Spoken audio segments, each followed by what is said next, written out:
Hey guys, what's up? It's Alex here. Today we are here my review of F1 2014, and I want to be totally honest with you guys. I want to tell you the good and the bad points about this game and then give my overall rating at the end of this video, and we'll jump straight into it and talk about the good points about this. Well, I think one of the actually really good points about this game is there isn't a young drivers test. I found that so frustrating in the previous games doing the young drivers test. I just wanted to jump into career mode, and you can in this game, and that's exactly what I've done, and I'm really enjoying it so far. So I've only done one race in my career mode so far. If you haven't actually watched it, I'll leave a link down in the description to it because it's actually a really fun race. But yeah, overall the career mode does seem quite fun. I think there's actually 3 practice sessions as well. I could be wrong, but if there is that, that's really good. A lot of people were asking for that back, and it's a very simple thing for them to add back, so I think that's a really good addition back into the game.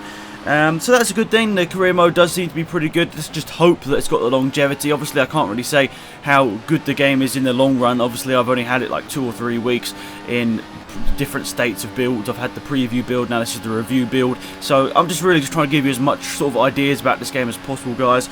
So the next thing I want to talk about is the cars are really quite fun to drive. I know they're not that much different than overall in terms of like F1 2013, F1 2014, how they're like in the game, but I think the cars are more challenging to drive without making it too challenging, because obviously this year in real life F1 the cars just have nowhere near as much downforce, and that's sort of represented in the game. The cars are slower, but they are quite interesting to drive. They slide about a lot more, and I think it's a lot more fun to drive them. And I did drive F1 2013 a couple of times with the wheel, and it was pretty easy. I could have all the assists off, and it was really quite easy at the end of the day. Even though I was quite slow, it was still quite easy just to get around some laps. But in this game, if I turned all the assists off, I was doing quite badly. So that's why I've currently got medium traction control on, but I'm hoping to turn it off at some point. But yeah, the cars are definitely more of a challenge to drive, which I think should be quite a lot of fun for everyone. It should be interesting to see in online races really the fastest people rise to the top, the people that can deal with the car sliding about and everything. So it definitely should be a good thing for online. It should really bring the best people to the top of the lobbies each time, so that's a good thing. And yeah, so that's a really good thing about this game. The car's harder to drive, but not too hard to make it like impossible. So yeah, so that's a good point about the game. And another good point about this game is graphically it still looks amazing. It still might be one of the best looking racing games out there. And I know a lot of people will be like, oh no it's not, Project Cars is so much better. Well, I know Project Cars is amazing graphically, but there aren't that many racing games which have as good a graphics as F1, so that's a good thing. I know they're not a massive difference from F1 2013, there might not be any difference whatsoever, but still the graphics are nice, and obviously that's a nice thing. You don't want to be looking at a game that's like 3 pixels or whatever, but yeah, it's joking aside, it still looks a great game. And I know that's not really the big thing about a racing game. You want it to feel, good to drive and everything, but it's still nice to have nice graphics, and it's certainly something that F1 2014 does have, which is good. Another thing is that I've actually had a lot of fun with the steering wheel.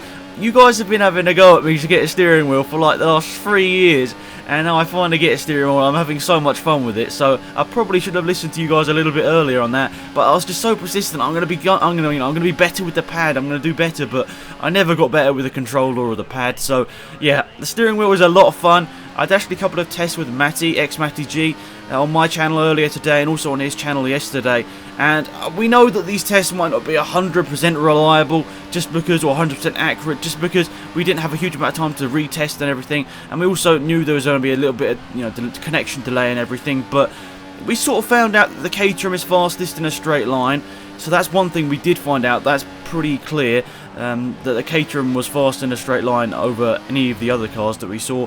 And also we found out the sidepod glitch still exists. And the only other thing we were it was a bit questionable, because it's kind of hard to tell with all the there's obviously slight delays in the Skype call, and obviously online gaming and all that sort of stuff. There's always that slight sort of delay, but we sort of saw that the pad, this could be completely false, but what we saw was that the pad was quite a lot faster off the start-finish line with no assist. So we don't know whether that's completely accurate. We're definitely going to have to do more testing to see if that's 100% legitimate in that way. But that's what we found in our first test, that the pad with no assist was quicker off the start-finish line. But we don't know. We've got to do more testing to find that 100%. But that's just one thing. I wanted to update you guys. I know it's a little bit strange, that video, but hopefully you guys sort of took something away from it. So yeah, that's a good and bad point maybe about this game, about the pad being a lot faster, but we don't know for sure just yet. Anyway, sorry I rambled on for the last lap or so of this video. But let's talk about the sort of bad points about this game. Well, basically it's not that much different from F1 2013, so I know a lot of people are like, do I really want to spend 40, 50 pounds on this game? And, you know, to have not much of a different game from F1 2013, well, you know, it's all up to you guys at the end of the day, whether you like what you see, whether you see improvements here that you think are good, if you want to have a car that's harder to drive and everything. But if you're not that fussed, you might as well wait to F1 2015, which comes out in probably about 6 months' time. Early on in 2015, probably the first couple of races of the year we'll see the game released. So I'm not too sure, but it's not that much different from F1 2013. I'm not gonna, you know, lie to you guys. That's just the fact. It's not that much different to F1 2013, just mainly because they're focusing on F1 2015. So yeah, hopefully you guys understand that.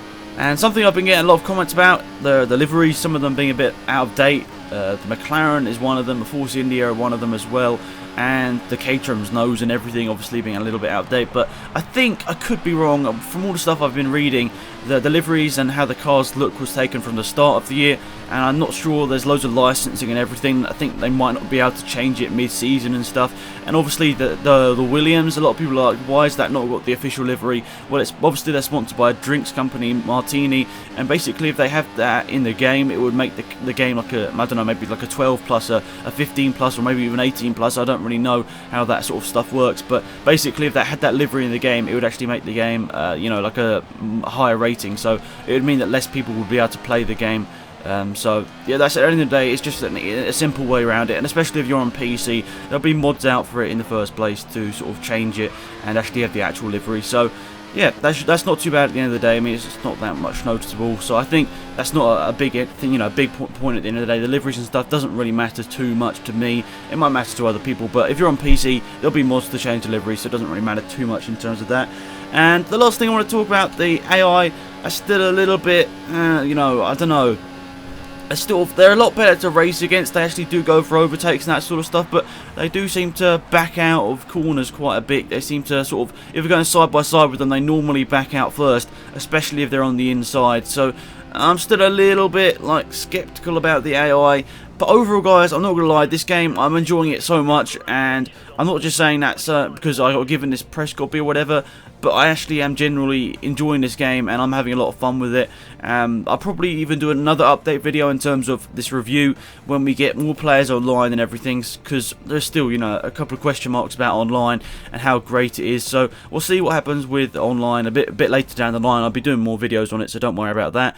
So yeah, I'll give it a 7.5 out of 10 so far. It's not obviously that much different to F1 2013, but it's not too bad at all. I'm really enjoying it. So at the end of the day, that's what you want from a game, to enjoy it, and that's what I'm doing. I'm enjoying the game. Obviously, it's not that much different. So if it was a lot different, I'd give it, you know, a 9 out of 10 if it was for the good. But obviously, it's not that much different, so I can't give it, you know, like a 9 out of 10 because it really isn't that much different from F1 2013.